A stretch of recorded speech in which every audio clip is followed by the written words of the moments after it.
안녕하세요.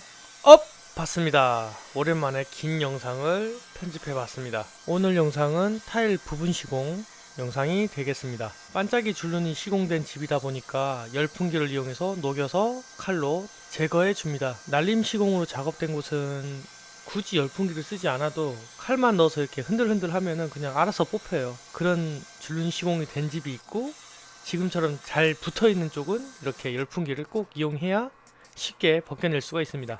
이미 배가 불러져 있는 상태의 타일은 바로 이제 망치를 이용해서 깨줍니다. 타일을 뜯어보니 실리콘 시공이 되어 있는데, 이 보통 실리콘이 붙으면은 밥이 떨어지지 않는 이상은 저렇게 쉽게 떨어지질 않아요. 근데 저렇게 떨어졌다는 건 분진이 엄청 많은 상태에서 타일을 그냥 붙이신 거예요. 이제 실리콘 색상도 분홍빛을 띄어요. 그 말은 타일을 단차를 맞추기 위해서 타일을 갈았지만 분진을 털어내지 못하고 그대로 이제 그냥 붙이신 거다. 그래서 이런 하자가 발생했다라고 볼 수 있겠죠. 이제 크게 이제 떨어진 들뜬 애들은 그냥 이렇게 망치로 깨거나 잡아당겨서 뜯어내시면 되고, 1.5mm 이상의 줄눈 라인이 있다. 그때는 그라인더를 이제 줄눈 쪽으로 넣어서 일자로 이렇게 이제 파내셔도 되고, 얇게 잡힌 부분들이 있어요. 그럴 때는 내가 깨낼 타일을 물고 줄눈은 남겨놓더라도 내가 깰 타일 쪽을 이렇게 그라인더로 파서 멀쩡한 타일에 충격이 가지 않도록 만들어주는 것이 중요합니다. 영상 10분짜리를 자막을 만들려고 이렇게 녹음을 하다 보니까 시간이 너무 안 가네요. 오늘 구독자 한 분께서 부분 수리 전문으로 하시는 분이 자신한테 돈을 내고 일을 배우면 월 1000만원 정도 벌 수 있다, 그런 식으로 이제 뭐 광고를 하셨나봐요. 네. 미개척지가 맞나요? 네, 뭐 블루오션이니 뭐 이렇게 댓글로 알려주셨는데, 타일이 잘못되면은 누굴 찾아요? 타일공을 찾죠. 그럼 타일 가게로 가겠죠? 이게 기본 노선이에요. 근데 요즘은요, 철물점, 집수리, 인테리어, 저 같은 사람한테 연락이 많이 간다. 당연하게 그쪽으로 연락이 갈 수밖에 없어요. 이게 막 안 알려진 그 분야가 아니다. 제 주변도 다 이렇게 하고 있어요. 부분 수리, 욕조 교체, 세면대 교체, 변기 교체, 타일 부분 수리, 수전 교체. 어떻게 보면 큰 틀에서는 리모델링 안에 들어가는 부분 리모델링에 불과하다.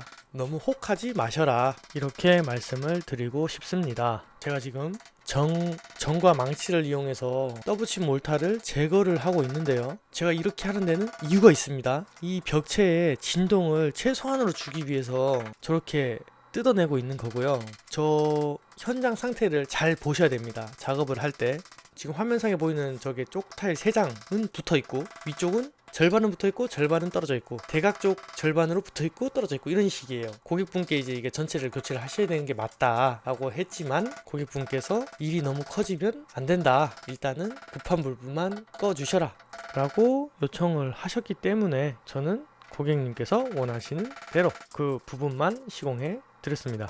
대부분의 경우에는 더블칩 몰타를 철거를 하게 되면 액체 방수한 층이 이제 떨어져 나오는 경우가 되게 많아요. 그런 경우가 왜 생기냐면은, 방수층이 얇으면은 버티는 힘이 약한데, 방수층이 두꺼우면은 두꺼운 부분 면적이 이렇게 넓어지면서 버티는 힘이 세져요. 마치 이제 그냥 조적을 쌓아놓은 것과 조적 앞에 얇게 미장 쳐놓은 거랑 이제 강도가 틀려지듯이, 그 두께가 두꺼울수록 지금처럼 이렇게 강합니다. 그냥 눈으로만 봐도 그 울퉁불퉁한 그 두께감이 보일 정도거든요. 영상으로는 잘 안 보이는데, 그렇게 된 곳은 액방이 뜯겨 나오질 않는다. 이렇게 안 뜯겨 나오는 곳을 올철거를 해서 다 뜯어보면 방수층이 상당히 두껍다. 그러니까 얇으면 바사삭, 두꺼우면 방수층이 버틴다, 이렇게 생각하시면 될 것 같습니다. 그래서 저 같은 경우에도 욕조 자리에 타일이 안 붙을 경우에만 방수층을 좀 높게 쳐서 올려주고, 일반 타일이 붙을 자리에는 타일을 붙였을 때 접착력이 약해지지 않을 정도, 타일 붙는 면적의 3분의 1만 올라가도록 마지노선으로 해서 방수를 해드리고 있어요. 방수층을 잘 해놔서 타일이 떨어지면 물은 또 그쪽으로 넘어가게 돼 있거든요. 표면에 붙어있는 타일만 잘 붙어 있어도 속으로 물 들어갈 일이 없다 라고 저는 생각을 해서 방수를 그렇게 해드리고 있는 겁니다. 떠붙인 몰타를 모두 철거를 했으면 타일 주변 밑작업을 시작합니다. 실리콘들은 다 제거를 하고, 그리고 줄눈도 최대한 긁어서 얇게 만들어주는 것이 좋습니다. 아덱스 흡수면 멀티프라이머를 발라줍니다. 멀티프라이머 재원상으로는 1에서 2회 정도를 발라주고 건조한 뒤 사용하라고 되어 있는데, 1회 바르고 건조한 상태에서 2회째를 바르고 나면은 2회째 게 1회째 거보다 건조가 잘 안 돼요. 그냥 물 먹은 채로 그냥 그대로 있습니다. 좀 오래 가요. 그래서 저 같은 경우에는 1회만 발라주고 있습니다.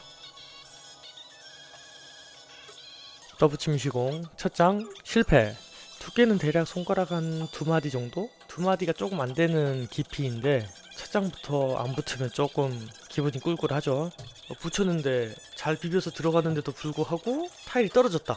그렇게 됐을 때는 벽체가 이제 수분을 흡수를 못하는 그런 벽체일 수가 있기 때문에 약간 비벼서 수분이 다 흡수될 때까지 시간을 좀 벌어주시면은 그 자리에 붙습니다. 메마른 벽에 붙이듯이 이렇게 계속 붙였다 떨었다 붙였다 떨었다 이렇게 계속 하시면은 영영 안 붙어요. 바닥에서부터 쌓아 올려야 됩니다. 그때는. 그러니까 좀 버티셔라. 그러면 붙는다. 부분 수리 경우에 떠붙임 시공으로 작업을 하면 맨 밑단 붙이는 게 조금 어려워요. 이 손가락 반마디에 타일을 거칠 수 있는 정도의 그 틈새는 있어줘야 이 떠붙임 시공이 되는데, 맨 밑단은 그만한 공간이 안 나오잖아요. 그래가지고 저 같은 경우에는 유리 압착기를 써가지고 잡아서 지금처럼 이렇게 비벼서 끼워 넣습니다. 방금 제가 타일을 붙일 때 40금이라고 해가지고 일본말이고 한국말 끼워 넣기를 했는데, 떠붙임은 압착과는 다르게 밥이 한번 눌리면은 이게 복구가 안 돼요. 당겨 오질 않아요. 그렇기 때문에 보통은 비빌 때 이제 수직으로 타일을 놓고 비벼서 들어가는데, 요거는 이제 대각을 먼저 왼쪽 편을 먼저 넣어야 되기 때문에 왼쪽을 이제 대각으로 들어가서 왼쪽 먼저 원하는 위치에다 넣어놓고 반대쪽을 오른쪽만 비벼서 면을 잡아준다. 요 정도로 설명을 할 수밖에 없는데, 제가 생각해도 무슨 말을 하고 있는지 모르겠어요. 행동은 아무것도 아닌데 말로 풀어서 설명을 하려고 하니까 어려워지네요. 이게 어디에 써먹냐? 보통 문틀 쪽을 실리콘 마감을 하게 되는데, 문틀 앞에서 타일이 잘려서 마감이 되면 실리콘이 굳을 때 뒤로 넘어가게 되면서 실리콘 찢어짐 혹은 탈락 현상이 생길 수가 있어요. 문틀 안쪽으로 1전 이하 밀어 넣어주게면 실리콘이 뒤로 밀려 들어가지 않기 때문에 후 공정이 깔끔하게 떨어진다. 그래서 그때 써먹을 수 있는 기술이다 라고 생각하시면 될 것 같습니다. 그리고 타일을 밑에서 위로 붙이는 게 아니라 위에서부터 밑으로 달아매기를 해서 붙인 이유는, 관리실에서 가지고 있던 타일을, 여분 타일을 이제 가지고 왔음에도 불구하고 색상이 틀리고 사이즈도 조금씩 틀려요. 그렇다 보니까 이거를 이제 똑같은 타일인 줄 알고 밑에서부터 붙였을 때 위에 타일이 만약에 안 들어가기 시작하면은 그걸 갈아내야 되잖아요. 그럼 갈게 되면은 타일이 또 이쁘게 갈리질 않아요. 예. 누가 봐도 여기 잘랐구나 이게 표가 나기 때문에 잘리면은 항상 바닥 쪽으로 내려갈 수 있도록 해주시는 게 좋습니다.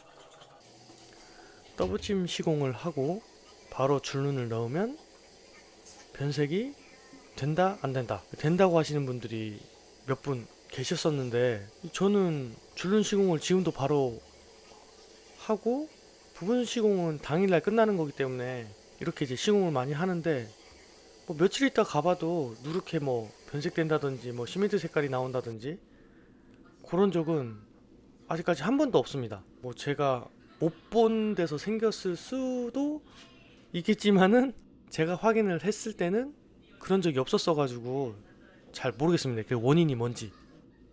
뭐 줄눈 넣고 줄눈 닫고 실리콘까지 쏘면 부분 시공 끝. 마지막까지 영상을 시청해 주셔서 감사합니다. 수고하세요.